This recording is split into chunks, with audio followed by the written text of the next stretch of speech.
Damn, bro, it's really Valentine's Day and you're watching my video. Hey everybody, what's up? Welcome back to the Game Sketch. Today and only today, on this fine day of love, we are here to talk about something I love and something you should love, all right? And that is the Klonoa games. That's right, we're here to talk about the Klonoa Reverie Encore Fantasy Series, you know, the new HD games that were announced at the Direct. I want to just talk about them, why they're important, why we need them to thrive, and all that stuff. But of course, if you're enjoying all the videos and all the content, you begin, make sure, of course, like the video, subscribe, all that. Just, you all know the drill. You've heard this a million times from everybody, but do it for your boy. We've grown actually a lot here. We hit like what? We were at 13K early this year. Now we're at 14K. We're at 14.4K. So thank you for all the continued love and support and the comments. You guys write like lengthy ass comments. I appreciate it. So thank you for all that stuff. So without further ado, guys, let's talk about how Klonoa is back. Now, what's crazy about Klonoa, right, is there's a lot of people that might not be familiar with this character. I believe the last entry on the series was like an HD version of the old games, of one of the old games on the Wii, or it was a new game. I'm not even sure. I remember just playing it back then, having a good time with it. But yeah, it's been like over 10 years without a game in this series, and this is why this remaster is so important, because there was pretty much an idea that this character was dead, you know, this franchise wasn't coming back. You know, let's go check out the trailer while we talk about this stuff. But yeah, there was a big shot that we were never ever, and I mean ever, going to see Klonoa again, and it is a miracle that Bandai actually came through and gave us a HD version of these games. I mean, I even love this like little trailer they put together out here, and they're celebrating it as it is a 25th anniversary, which I think is a really important thing. So yeah, first game here is Klonoa Door to Phantom Isle. You can't see because my camera's here, but yeah, no, first of all, I don't think people realize just how much of a remaster this is, because you can all see this. Yeah, it looks old school, but look at how the old game looked, bro. Look at this. I want you to understand, this is what these games used to look like. And I actually really liked this style back in the day, where it sort of felt like, you know, it was this sprite based thing. This is on the PS1, by the way. It looks like he's a sprite, but it's in this like 3D environment, which is sort of like a style I've always really appreciated. They are more 2D style platformers. But yeah, and this is from 1997 too, which is insane, man. I cannot believe this game is this many years old. I was even too young to play that. I think I played it like on one of the, I think I played it way later on like an emulator or something, or someone's house. But yeah, man, just seeing what they've done with these two games is just awesome to see, bro. And it's always had like a nice charming story, so it gives you a little summary on both games. The first game, like I said, just look how fun and charming the platforming is, bro. He said, what did you say to me, bro? Wait, what's your problem, man? Yeah, really creepy. A lot of what's it called? Now, here's the thing, right? Here's the thing. A lot of people say this, right?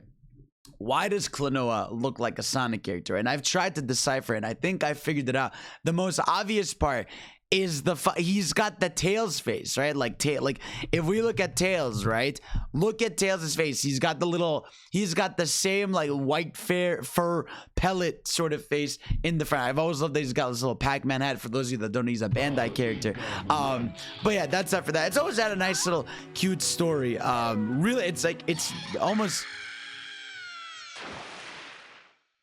that dude's really upset. That dude's fucking gone, bro. That guy has been murdered, never to be seen again. But yeah, no, always had a very charming story. And then the second game ups the ante, more 3D sections that they add in there, which I always really appreciated. But it keeps the charm, man. It just looks so cool, bro. I just love these games, and like the level design has always been really good. And I really think that in general, I think we need to preserve and make sure these 3D, 2D platformers stay alive, man. Because look, we don't get many new mascot platformers nowadays. I feel like the biggest torch for that has been indie games. You know, indie games make a bunch of new platformers, and that's always been the sort of boon for the platformer series nowadays. So to make sure we have sort of the legacy ones stay alive, and it's coming out July 8th, and it's coming to everything: PS5, PS4, Xbox Series S, X1. This tells me there's going to be like a next gen version which will look better and have its 4K and all that stuff. But this is going to be perfect on the Switch for sure. But yeah, no, I was really happy that they're celebrating as a 25th anniversary. I believe there is a website. Hold up, we can check this out real quick. I believe there is a 25th anniversary Klonoa website. Let's check this out, because I know there's some additional art going on in here. It just, everything about the art looks so nice, bro. They got all this stuff celebrating the series. Look at that, 2 games in 1. You get both games in there. I'm trying to see if there's any other. Oh, I didn't even say it's new accessibility. Adjust difficulty levels to test your skills and list a friend. Wait, in 2-player co-op? Huh.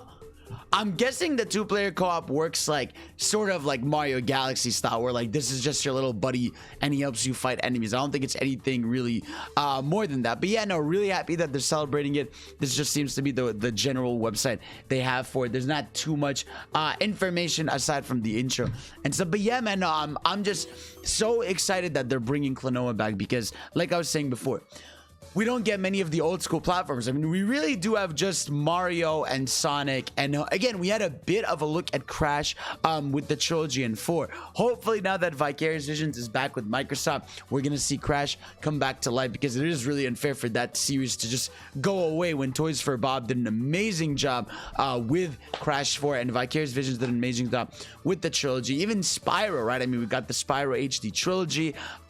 So we deserve a new game. You know, it's really important, because there's a lot of young people that don't know shit about these characters and got to experience it the first time with those HD remasters, and I'm hoping this game does and sells super well. That way people are interested. I mean, if you really look at it, I mean, there is a really big interest, because I'm looking here like on just Nintendo's trailer for it, 207,000 views, right? And then you got Bandai's trailer for it, 74,000 views. And if you probably add, you know, everybody's re-uploads, the social media versions, there's probably, and obviously technically everyone that saw it in the direct, it's been seen by technically more than 1 million people, and I'm just hoping it sells super well. Like I said, they're nothing crazy. They're just these really charming, fun platforms, and that's what I want in my life, man. Just platformers have always been my favorite genre, just because it's just fun, bro. It's fun, it's simple, it's clean. We're getting Kirby Forgotten Land this year. This is gonna be amazing for platformers. If we get Sonic Frontiers right later this year, we're getting this Klonoa Reverie series,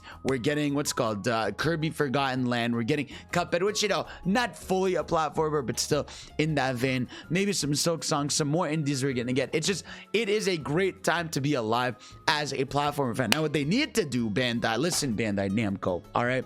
If you motherfuckers can bring Klonoa back to life, I know you could bring back the Pac-Man Land/World games back. All right, bring those back. They were fun 3D platformers back in the day. Again, most people don't even know what those are nowadays, but a lot of people do. So I'm just hoping for more of these, man. I hope the Klonoa remasters open up new doors for new games and new entries in the series, because I always find like remasters, of course, and HD stuff are important, but I want these series to take a step forward, because like I said, this Klonoa game looks great, but could you imagine like one built from the ground up for, you know, the next gen and the modern day consoles, how nice it would look, whether it was a 2D or 3D platformer, man. That really excites me, and that's why Crash 4 was so special, right? Like, yeah, the Insane Trilogy was great for Crash, but Crash 4 really showed that, holy shit, Crash can work in a modern day platformer style and evolve and get better. And that's what I want for so many of the series I love, just like we're getting finally a 3D Kirby and everything. So yeah, that's really it. And I really hope that the series thrives and that we get more of it. So guys, what do you think? What are some of your favorite 3D platformers that you want to see maybe come back? Or are you just are you satisfied with the ones we have now? Are you good? Is Klonoa all you needed? What old ones do you want to see back? Do you want to see new IPs? Do you want to see Nintendo bring back some old platformers? Let me know what's up. Obviously, we want some more Donkey Kong. And of course, I'll see you all next time. Peace. I love you. Bye.